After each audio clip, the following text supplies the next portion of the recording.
As Democrats and Republicans push for a war against Russia, questions are being raised about the true purpose of the conflict in Ukraine.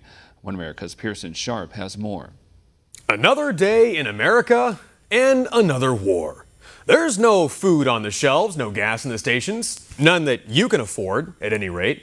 Our babies are starving, but again, that's fine. It saves Democrats the trouble of killing them.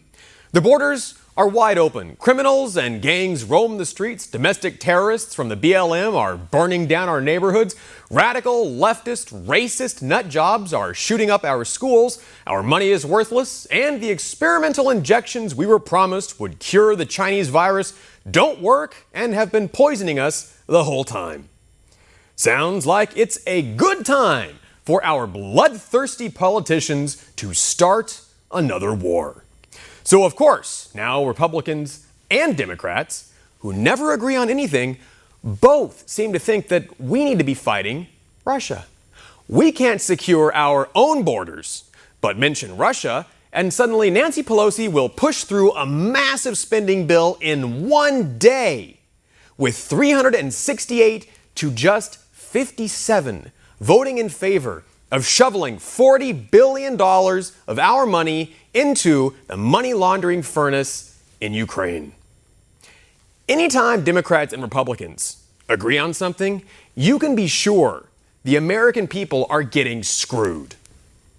Without a doubt, this is hush money, and it will disappear into the pockets of the corrupt Ukrainian politicians who are hiding all the Biden crime family's dirty little secrets, like the biolabs that don't exist and that Hunter Biden's company helped to fund. That's right. In all the tens of thousands of emails from Hunter Biden's disgusting laptop, it's been confirmed by independent cybersecurity experts that Joe Biden's son was actually financing biological laboratories in Ukraine.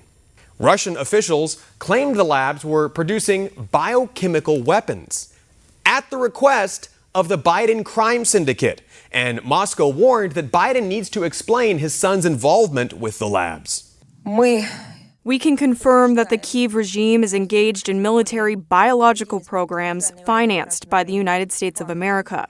It's impossible these programs were used to benefit science and peace because they were financed by the U.S. Department of Defense. The Pentagon and Joe Biden must officially explain to the global community about the programs in Ukraine. And as it turns out, the Russians were right. Hunter's firm, Rosemont Seneca, actually did invest $500,000 in the San Francisco pathogen research company Metabiota, working in Ukraine, on top of millions in additional funding Hunter secured through other firms like Goldman Sachs.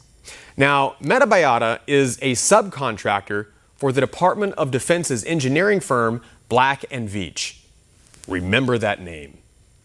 This is where it gets really interesting, because according to official documents uncovered by investigators at the expose, government funding records show the Department of Defense awarded $370,000 to biolabs in Ukraine for COVID-19 research in November of 2019.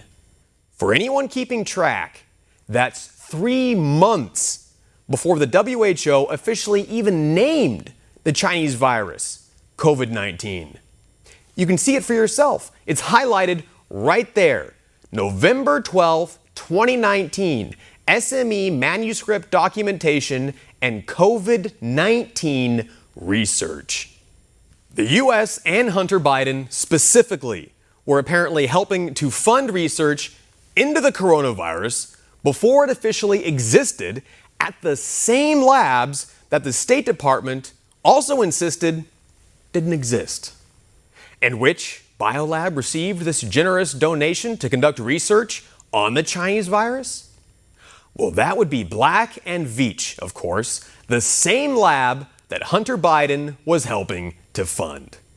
And we should point out that while Hunter was on the board of the highly suspect Ukrainian gas company Burisma, he helped set up introductions to officials at the biolabs run by Metabiota.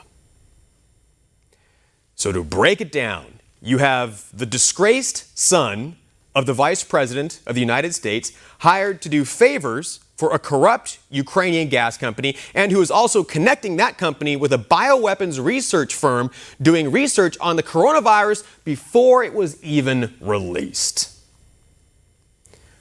All of that leads us to pose the question, and it sounds incredible, but we're serious. Is Joe Biden personally responsible for helping to create COVID-19?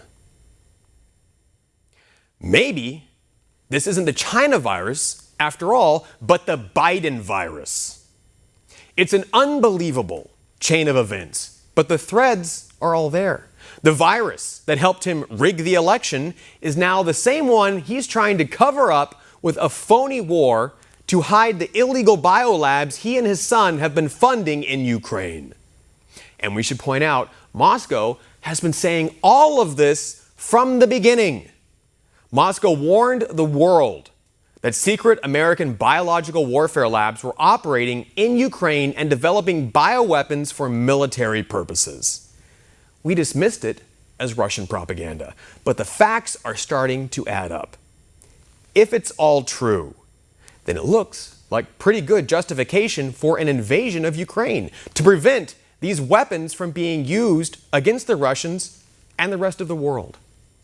Russia may have even had a moral obligation to fight back against the bioterrorism America is apparently conducting in Ukraine.